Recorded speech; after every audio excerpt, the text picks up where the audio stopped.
subscribe and share। प्यारे बच्चों, विक्रम वेताल की कहानियाँ सभी बच्चों को बहुत अच्छी लगती हैं। ये बड़ों को ही बहुत ज़्यादा भाती हैं।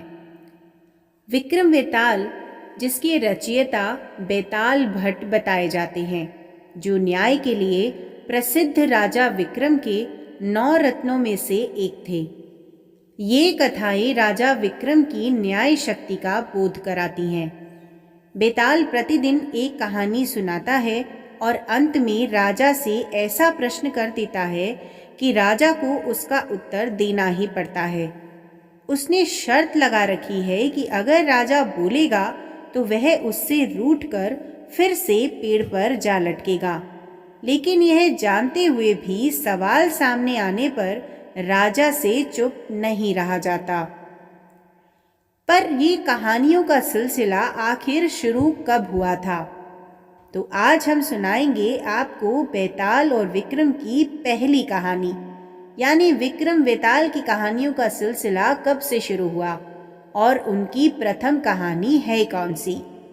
आइए सुनते हैं विक्रम वेताल की पहली कहानी।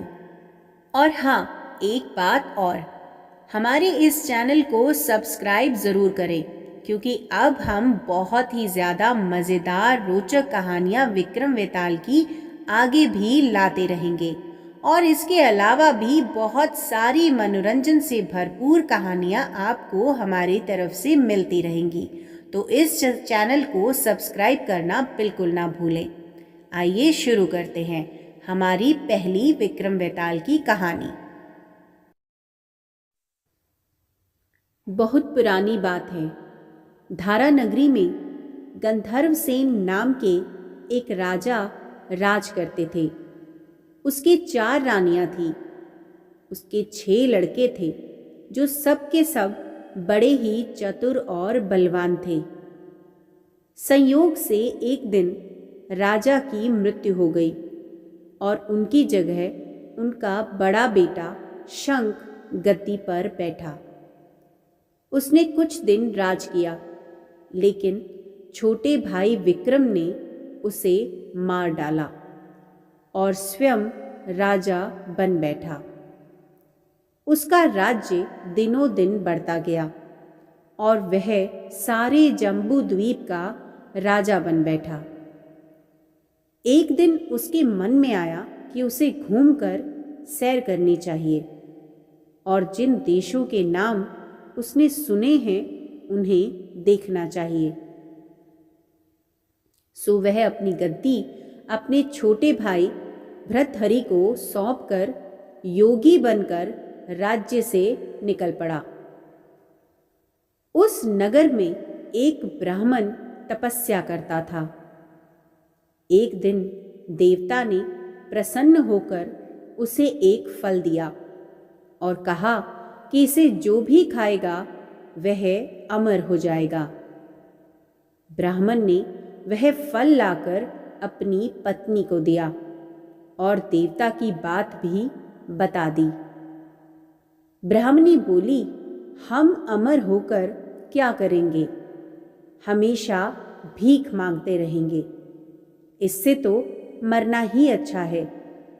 तुम इस फल को ले जाकर राजा को दे आओ और बदले में कुछ धन ले आओ। यह सुनकर ब्राह्मण फल लेकर राजा भृतहरि के पास गया और उसने सारा हाल कह सुनाया। भृतहरि ने फल ले लिया और ब्राह्मण को 1 लाख रुपए देकर विदा कर दिया। भृतहरि अपनी एक रानी को बहुत चाहता था। उसने महल में जाकर वह फल उसी को दे दिया। रानी की मित्रता शहर के कोतवाल से थी। उसने वह फल कोतवाल को दे दिया। कोतवाल एक वेश्या के पास जाया करता था। वह उस फल को उसने वेश्या को दे आया। वेश्या ने सोचा कि यह फल तो राजा को खाना चाहिए। वह उसे लेकर राजा भृतहरि के पास गई और उसे दे दिया। भृतहरि ने उसे बहुत सा धन दे दिया, लेकिन जब उसने फल को अच्छी तरह से देखा तो पहचान लिया। उसे बड़ी चोट लगी, पर उसने किसी से कुछ भी कहा नहीं। उसने महल में जाकर रानी से पूछा कि तुमने उस फल का क्या किया? रानी ने कहा, मैंने उसे खा लिया। राजा ने वह फल निकालकर दिखा दिया। रानी घबरा गई और उसने सारी बात सच सच कह दी। भृतहरि ने पता लगाया तो उसे पूरी बात ठीक ठाक मालूम हो गई। वह इससे बहुत दुखी हुआ। उसने सोचा, यह दुनिया माया जाल है, इसमें अपना कोई नहीं। वह फल लेकर बाहर आया और उसे धुलवाकर स्वयं खा लिया। फिर राजपाट छोड़ योगी का भेष बनाकर जंगल में तपस्या करने चला गया। भृतहरि के जंगल में चले जाने से विक्रम की गद्दी सूनी हो गई। जब राजा इंद्र को यह समाचार मिला तो उन्होंने एक देव को धारा नगरी की रखवाली के लिए भेज दिया। वह देव रात दिन वहीं पर रहने लगा। भृतहरि के राजपाट छोड़कर वन में चले जाने की बात विक्रम को जब मालूम हुई तो वह लौटकर अपने देश में आया। आधी रात का समय था। जब वह नगर में घुसने लगा तो देव ने उसे रोका।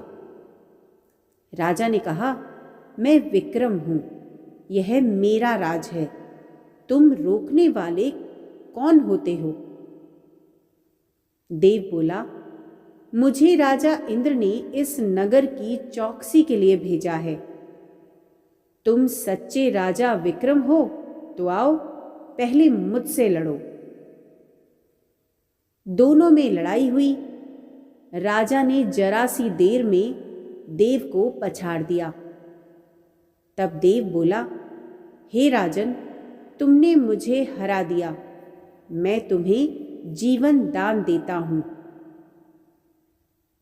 इसके बाद देव ने कहा, राजन, एक नगर और एक नक्षत्र में तुम 3 आदमी पैदा हुए थे। तुमने राजा के घर में जन्म लिया, दूसरे ने तेली के और तीसरे ने कुम्हार के। तुम यहां का राज करते हो, तेली पाताल का राज करता था। कुम्हार ने योग साध कर तेली को मारकर शमशान में पिशाच बना सीरस के पेड़ से लटका दिया है। अब वह तुम्हें मारने की फिराक में है, उससे सावधान रहना। इतना कहकर देव चला गया और राजा महल में आ गया। राजा को वापस आया देखकर सबको बड़ी खुशी हुई। नगर में आनंद मनाया गया। राजा फिर राज करने लगा। एक दिन की बात है कि शांतिशील नाम का एक योगी राजा के पास दरबार में आया और उसे एक फल देकर चला गया। राजा को आशंका हुई कि देव ने जिस आदमी को बताया था, कहीं वह यही तो नहीं है। यह सोचकर उसने फल नहीं खाया और भंडारी को दे दिया। योगी आता और राजा को एक फल दे जाता। संयोग से एक दिन राजा अपना अस्तबल देखने गया था। योगी वहीं पहुंच गया और फल राजा के हाथ में दे दिया। राजा ने उसे उछाला तो वह हाथ से छूटकर धरती पर गिर पड़ा। उसी समय एक बंदर ने झपटकर उसे उठा लिया और तोड़ डाला। उसमें से एक लाल निकला जिसकी चमक से सबकी आंखें चौंधिया गई। राजा को बड़ा अचरज हुआ। उसने योगी से पूछा, आप यह लाल फल मुझे रोज क्यों दे जाते हैं? योगी ने जवाब दिया, महाराज, राजा, गुरु, ज्योतिषी, वैद्य और बेटी, इनके घर कभी खाली हाथ नहीं जाना चाहिए। राजा ने भंडारी को बुलाकर पीछे के सब फल मंगवाए। तुड़वाने पर सब में से एक एक लाल निकला। इतने लाल देखकर राजा को बड़ा हर्ष हुआ। उसने जोहरी को बुलवाकर उनका मूल्य पूछा। जोहरी बोला, महाराज, ये लाल इतने कीमती हैं कि इनका मोल करोड़ों रुपए में भी नहीं आंका जा सकता। एक एक लाल एक एक राज्य के बराबर है। यह सुनकर राजा योगी का हाथ पकड़कर गद्दी पर ले गया। बोला, योगीराज, आप सुनी हुई बुरी बातें दूसरों के सामने नहीं कही जाती। राजा उसे अकेले में ले गया। वहां जाकर योगी ने कहा, महाराज, बात यह है कि गोदावरी नदी के किनारे मसान में से मैं एक मंत्र सिद्ध कर रहा हूं। उसके सिद्ध हो जाने पर मेरा मनोरथ पूरा हो जाएगा। तुम एक रात मेरे पास रहोगे तो मंत्र सिद्ध हो जाएगा। एक दिन रात को हथियार बांधकर तुम अकेले मेरे पास आ जाना। राजा ने कहा, अच्छी बात है। इसके उपरांत योगी दिन और समय बताकर अपने मठ में चला गया। वह दिन आने पर राजा अकेला वहां पहुंचा। योगी ने उसे अपने पास बिठा लिया। थोड़ी देर बैठकर राजा ने पूछा, महाराज, मेरे लिए क्या आज्ञा है? योगी ने कहा, राजन, यहां से दक्षिण दिशा में 2 कोस की दूरी पर मसान में एक सिरस के पेड़ पर एक मुर्दा लटका है। उसे मेरे पास ले आओ। तब तक मैं यहां पूजा करता हूं। यह सुनकर राजा वहां से चल दिया। बड़ी भयंकर रात थी। चारों ओर अंधेरा फैला था। पानी बरस रहा था। भूत प्रेत शोर मचा रहे थे। सांप आ आकर पैरों में लिपटते थे। लेकिन राजा हिम्मत से आगे बढ़ता गया। जब वह मसान में पहुंचा तो देखता क्या है कि शेर दहाड़ रहे हैं, हाथी चिंघाड़ रहे हैं, भूत प्रेत आदमियों को मार रहे हैं। राजा बेधड़क चलता गया और सिरस के पेड़ के पास पहुंच गया। पेड़ जड़ से फुनगी तक आग से दहक रहा था। राजा ने सोचा, हो ना हो यह वही योगी है जिसकी बात देव ने बताई थी। पेड़ पर रस्सी से बंधा मुर्दा लटक रहा था। राजा पेड़ पर चढ़ गया और तलवार से रस्सी काट दी। मुर्दा नीचे गिर पड़ा और दहाड़ मार मार कर रोने लगा। राजा ने नीचे आकर पूछा, तू कौन है? राजा का इतना कहना था कि वह मुर्दा खिलखिलाकर हंस पड़ा। राजा को बड़ा अचरज हुआ। तभी वह मुर्दा फिर पेड़ पर जा लटका। राजा फिर चढ़कर ऊपर गया और रस्सी काट मुर्दे को बगल में दबा नीचे आया। बोला, बता तू कौन है? मुर्दा चुप रहा। तब राजा ने उसे एक चद्दर में बांधा और योगी के पास ले चला। रास्ते में वह मुर्दा बोला, मैं बेताल हूं। तू कौन है और मुझे कहाँ ले जा रहा है? राजा ने कहा, मेरा नाम विक्रम है। मैं धारा नगरी का राजा हूं। मैं तुझे योगी के पास ले जा रहा हूं। बेताल बोला, मैं एक शर्त पर चलूंगा। अगर तू रास्ते में बोलेगा तो मैं लौट कर पेड़ पर जा लटकूंगा। राजा ने उसकी बात मान ली।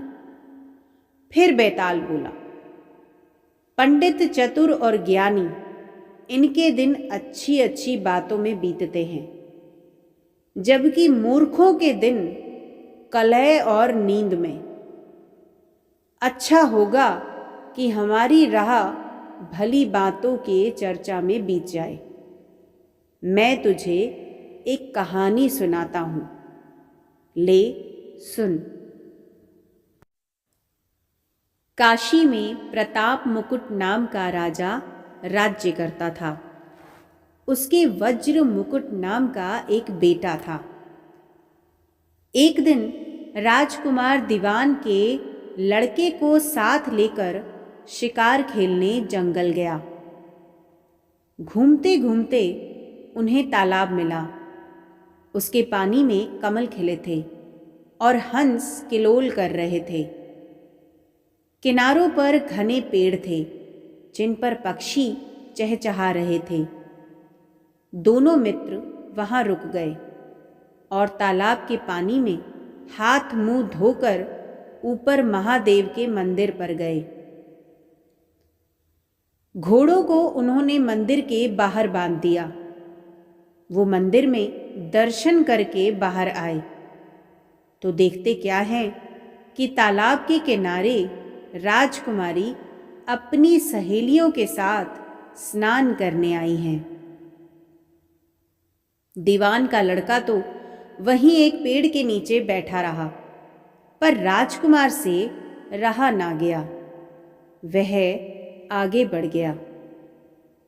राजकुमारी ने उसकी ओर देखा तो वह उस पर मोहित हो गया। राजकुमारी भी उसकी तरफ देखती रही। फिर उसने किया क्या कि जूड़े में से कमल का फूल निकाला, कान से लगाया, दांत से कुतरा, पैर के नीचे दबाया और फिर छाती से लगा अपनी सखियों के साथ चली गई। उसके जाने पर राजकुमार निराश हो अपने मित्र के पास आया और सब हाल सुनाकर बोला, मैं इस राजकुमारी के बिना अब नहीं रह सकता, पर मुझे ना तो उसका नाम मालूम है और ना ही ठिकाना। वह मुझे कैसे मिलेगी? दीवान के लड़के ने कहा, राजकुमार, आप इतना घबराएं नहीं, वह सब कुछ तो बता कर गई है। राजकुमार ने पूछा, कैसे? वह बोला, उसने कमल का फूल सिर से उतार कर कानों से लगाया तो उसने बताया कि मैं कर्नाटक की रहने वाली हूं। दांत से कुतरा तो इसका मतलब था कि मैं दंतबाट राजा की बेटी हूं। पांव से दबाने का अर्थ था कि मेरा नाम पद्मावती है। और छाती से लगाकर उसने बताया कि तुम मेरे दिल में बस गए हो। इतना सुनना था कि राजकुमार खुशी से फूल उठा। बोला, अब मुझे कर्नाटक देश में ले चलो। दोनों मित्र वहां से चल दिए।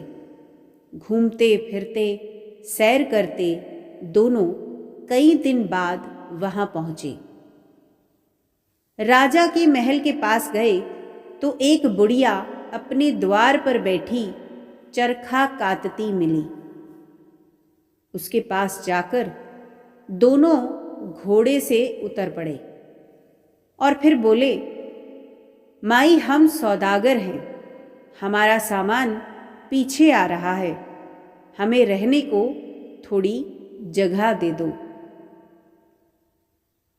उनकी शक्ल सूरत देखकर और बात सुनकर बुढ़िया के मन में ममता उमड़ आई। बोली, बेटा, तुम्हारा घर है, जब तक जी में आए रहो। दोनों वहीं पर ठहर गए। दीवान के बेटे ने उससे पूछा, माई, तुम क्या करती हो तुम्हारे घर में कौन कौन है? तुम्हारी गुजर कैसे होती है? बुढ़िया ने जवाब दिया, बेटा, मेरा एक बेटा है जो राजा की चाकरी में है। मैं राजा की बेटी पद्मावती की धाय थी। बूढ़ी हो जाने से अब घर में रहती हूँ। राजा खाने पीने को दे देता है। दिन में एक बार राजकुमारी को देखने महल में जाती हूँ। राजकुमार ने बुढ़िया को कुछ धन दिया और कहा, माई, कल तुम वहां जाओ तो राजकुमारी से कह देना कि जेठ सुदी पंचमी को तुम्हें तालाब पर जो राजकुमार मिला था वह आ गया है। अगले दिन जब बुढ़िया राजमहल गई तो उसने राजकुमार का संदेशा उसे दे दिया।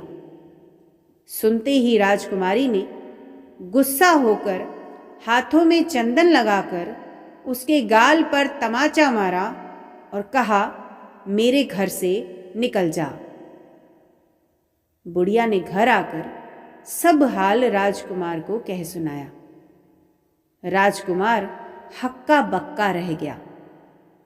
तब उसके मित्र ने कहा, राजकुमार, आप घबराए नहीं, उसकी बातों को समझें। उसने देसों उंगलियां सफेद चंदन में मारी।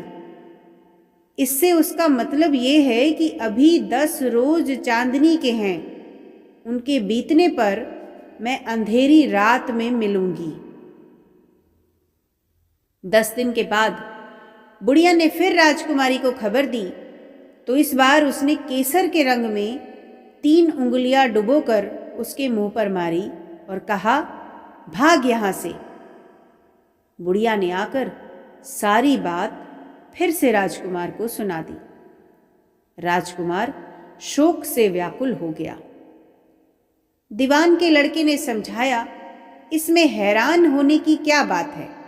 उसने कहा है कि मुझे मासिक धर्म हो रहा है, 3 दिन और ठहरो।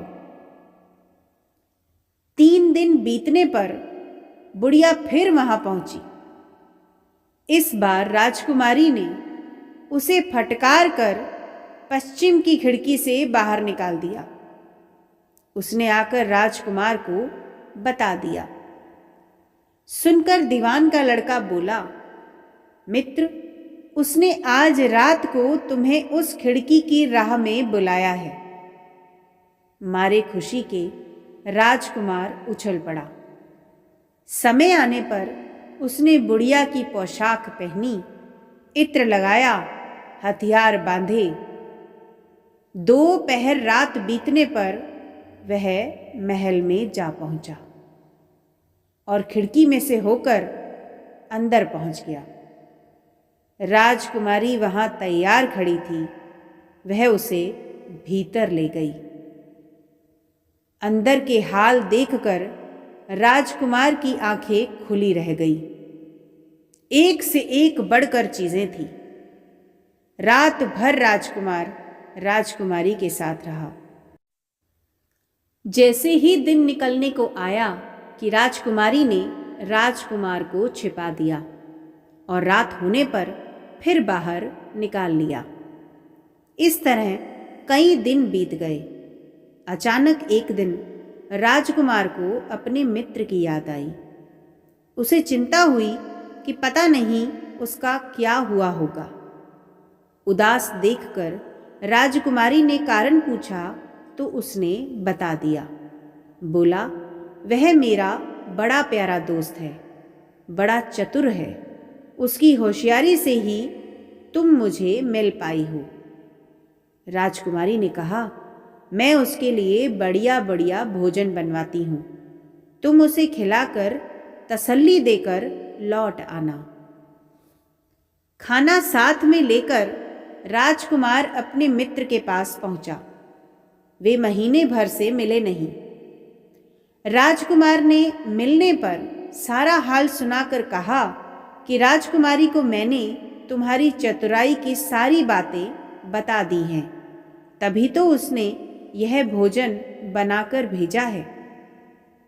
दीवान का लड़का सोच में पड़ गया। उसने कहा, राजकुमार, यह तुमने अच्छा नहीं किया। राजकुमारी समझ गई कि जब तक मैं हूं वह तुम्हें अपने बस में नहीं रह सकती, इसलिए उसने इस खाने में जहर मिलाकर भेजा है। यह कहकर दीवान के लड़के ने थाली में से एक लड्डू उठाकर कुत्ते के आगे डाल दिया। लड्डू खाते ही कुत्ता मर गया। राजकुमार को बड़ा बुरा लगा। उसने कहा, ऐसी स्त्री से भगवान बचाए, मैं अब उसके पास नहीं जाऊंगा।